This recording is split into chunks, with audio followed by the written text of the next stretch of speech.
So I have a feature on my 2004 Mercedes that's really never worked. It's the summer convenience feature where you press and hold the unlock button while you point it at the door, and it should roll down all the windows and open the sunroof, and it's not working.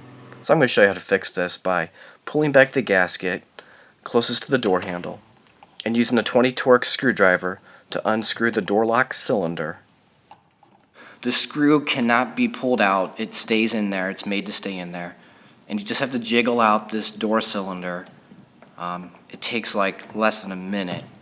So we're trying to get down to the infrared sensor because it has a circuit board on it that we need to resolder some dry joints. And trust me, I haven't soldered in 25 years, and I went to Radio Shack and got a soldering iron today for $10 and was able to do this. Now the dealership will replace this for you for $500, but it's probably got the same defective part in it. So why not just try to repair it yourself? It's not working anyway. You have nothing to lose. So to get access to this sensor, first we're going to take off this red cover because we don't want to scratch that or damage it while we're working on this here. And you just pull it back. There's two tabs.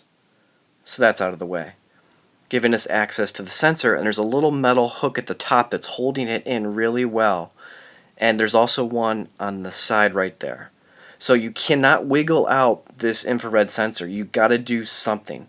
So there's a few ways we can attack this.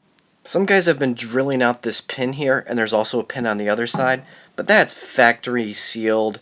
I'm not going to mess with that. We're going to do something a little bit safer. We're going to take our Dremel, and I've got a sawtooth blade that can cut through metal, and we're going to use that to saw off that metal hook right there, the big one. And then that should give us enough room to wiggle out that infrared sensor. It's tedious, but it takes about 2 minutes. It's really not that bad. And it cuts off pretty cleanly. Just make sure you're wearing a glove and some eye protection. And then it should just pop right out. Just pull it straight back. And on the bottom is the circuit board. The circuit board is covered with a clear epoxy that we're going to need to remove in order to resolder these front two dry or cracked joints. And then we could have an issue with the three in the back, but first we'll fix the front two and see if that corrects our issue. And again, this is why have Mercedes replace this whole part for $500 if it's just a defective part anyway. You might as well do it yourself. So we're going to need a heat gun, and I've got a Wagner here to help us soften that epoxy. And because it has temperature controls, I'm going to put it around 350 degrees because I don't want to melt the plastic housing around the circuit board.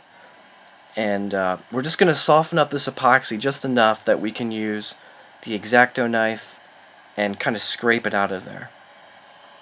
So first you want to get this up to temp. So just run it over it for about a minute or two. And then it's like a gel. It should just come right out. This was pretty simple. It only took me about 5 minutes to do this, to get the epoxy off this entire board. So here's the net result. You can see it. I mean, it's all the way off. I just left a little bit in the middle. And I'm just going to basically resolder these joints real quick. It takes 2 seconds. I'm using electrical solder. That's one thing that you should note.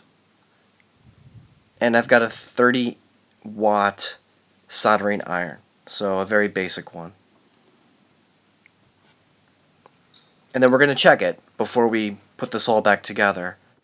So just press and hold the unlock button. And voila! That's it, it works. So, you've got to cover up this circuit board. Don't let it sit as is because you could get condensation. You want to protect it. So use an acrylic coating and let it set up overnight. And this one is nice because you can resurface it down the road very easily. It's not as bad as that epoxy stuff. And we're just going to push the sensor back in there. And because we sawed off that little hook, we're going to use a zip tie to hold it back on there now. It's a little hillbilly-ish, but again, what are the options? You could take it to the dealer and pay them $500 and probably get the same defective part and just fix it permanently so you never have to deal with this crap again. You're going to tighten that screw to 3 Newton meters. And there's 2 little tabs, you just push them back in. And it works! Look at that! It's rolling the windows down, opening the sunroof. I've got my summer convenience feature back. And I've got all the bragging rights too, because there's probably not many guys from 2004 that have this feature working. So, if you're doing this project today, I wish you the best of luck. You're going to love getting this feature back.